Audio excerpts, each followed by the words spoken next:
Assalamualaikum warahmatullahi wabarakatuh. Alhamdulillahirabbil alamin. Assalatu wassalamu ala asrofil anbiya'i wal mursalin wa ala alihi wa sahbihi ajmain. Amma ba'du. Yang terhormat pada Bapak Lukman Hakim SPDMM selaku Kepala Sekolah Man 1 Bandar Lampung. Yang terhormat Abi Hanif selaku Master Trainer Aksi Pasti Literasi bersama Umi Ida. Yang saya hormati Ibu Askaria sebagai wali kelas saya, dan orang tua saya yang saya sangat cintai, dan teman-teman saya yang seperjuangan yang saya sangat banggakan.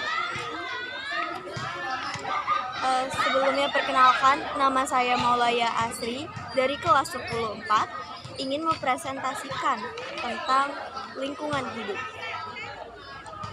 Lingkungan hidup itu termasuk dalam sesuatu yang sangat penting. Jadi di sini saya sudah mempunyai peta imajinasi saya. Sini ada perubahan lingkungan. Perubahan lingkungan ini terbagi menjadi beberapa faktor. Yang pertama itu ada kesatuan ruang. Jadi perubahan lingkungan itu adalah kesatuan ruang. Kesatuan ruang yang di dalamnya ada aktivitas manusia, ada keseimbangan lingkungan, ada juga mengatasi tekanan. Jadi tekanan ini juga sangat penting untuk berada di dalam lingkungan hidup ini. Juga ada dua faktor yang mempengaruhi perubahan lingkungan ini. Yang pertama itu ada faktor alam.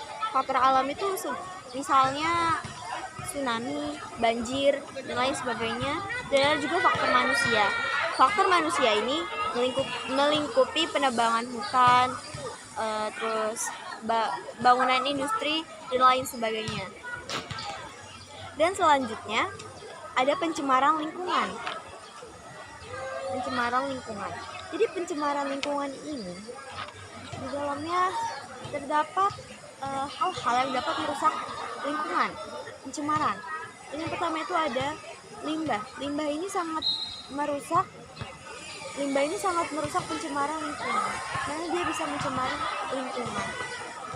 Terus juga dia bisa mencemari sumber daya alam, makhluk hidup, zat, energi, dan pencemaran air. Selanjutnya ada rantai makanan. Rantai makanan di sini ialah sesuatu yang kita sangat butuhkan, tapi juga kita harus memperhatikannya.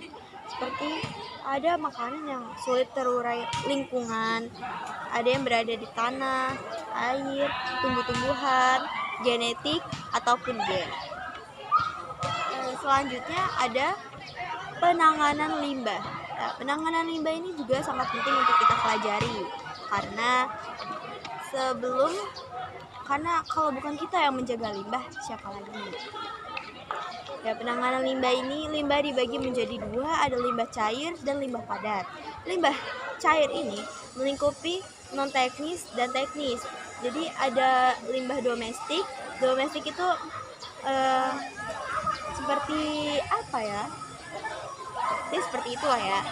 Jadi domestik ini melingkupi cublak, septik konvensional, dan selanjutnya ada limbah cair industri.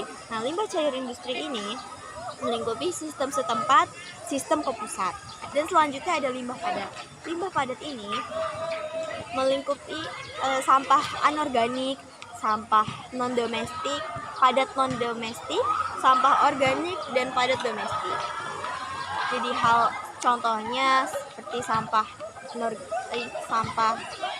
organik itu makanan yang dapat terurai oleh tanah, dan yang anorganik itu seperti plastik itu tidak dapat terurai oleh tanah.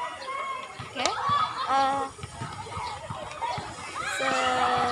Ini peta imajinasi saya kira cukup.